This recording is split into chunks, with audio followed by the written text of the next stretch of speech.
नहमदुहु व नसल्ली अला रसूलिहिल करीम अम्मा बाद फ़ाऊज़ु बिल्लाहि मिनश्शैतानिर रजीम बिस्मिल्लाहिर रहमानिर रहीम रब्बिश्रह ली सदरी व यस्सिर ली अमरी वहलुल उक़दतम मिन लिसानी यफ़क़हू क़ौली। सूरतुन निसा आयत नंबर 14, लफ्ज़ी तर्जमा और तफसीर।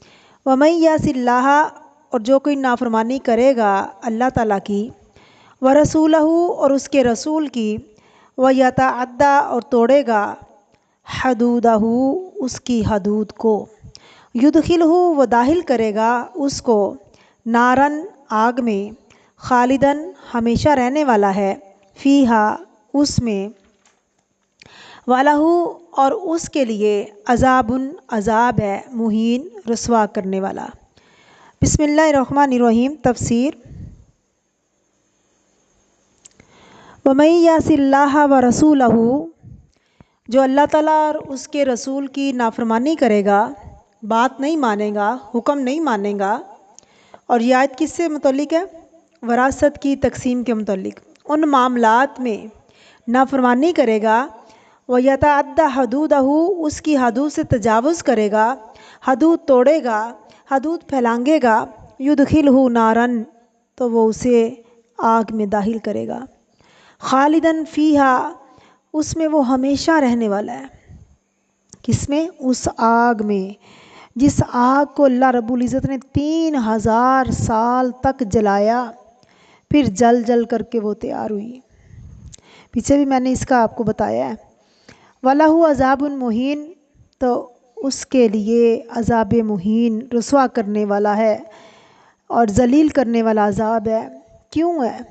क्योंकि उसने अल्लाह ताला की आयात और अहकामात की नाकदरी की। और जहन्नम का अज़ाब जिस्मानी अज़ाब भी है, कल्बी अज़ाब भी है, नफ्सी अज़ाब भी है। यानी जिस्म भी जलेगा, दिल भी परेशान रहेगा और नफ्स भी बेचैन रहेगा। और जिस्मानी अज़ाब कम है बनिस्बत दिल के अज़ाब के। आपने देखा होगा कि अगर ठंडे कमरे में बैठें लेकिन आपके दिल के अंदर कोई जलन है, किसी के लिए कोई हसद है, किसी के लिए कोई नफ़रत है, तो क्या होता है? ठंडे कमरे में बैठकर भी वो जलन ख़त्म नहीं होती, वो परेशानी दूर नहीं होती। बर्फ़ पर अगर इंसान चल भी रहा हो तो वो अंदर से उबल रहा होता है, उसका दिल जल रहे होते हैं ऐसे लोग। हसद जो है नहायत तकलीफ़ दे है, किसी और से पहले इंसान खुद को नुकसान देता है। तो इसलिए हसद से बचना चाहिए। अल्लाह ताला हम सबको हसद जैसी बीमारी से महफूज फरमाए। युदखिलहू नारन वलहू अज़ाबुम मुहीन, और फरमाया कि ऐसे इंसान के लिए क्या है? अल्लाह दाखिल करेगा किस में? आग में, और उसके लिए रस्वा कुन अज़ाब है। आप देखिए कि जब दुनिया में इंसान इंसानों पे जुल्म करता है तो दुनिया में इज़्ज़त भी ख़राब होती है, बेइज्जती होती है। ऐसे शख्स की कोई कदर भी नहीं होती, कोई इज़्ज़त नहीं होती जो औलाद के हक़ में, अपनी बीवी के हक़ में या अपने वालिदैन के हक़ में किसी किस्म की गलत वसीयत करके हक़ तलफ़ी करे। तो ऐसे लोगों की कोई इज़्ज़त नहीं है। अल्लाह ताला इसे हदायत दे। अल्लाह ताला से दुआ है कि अल्लाह ताला हमें अमल करने की तौफ़ीक़ अता फ़रमाए। जो कुछ सुने सुनाएं, जो कुछ पढ़ें पढ़ाएं, उस पे अल्लाह ताला अमल की तौफ़ीक़ अता फ़रमाए। आमीन।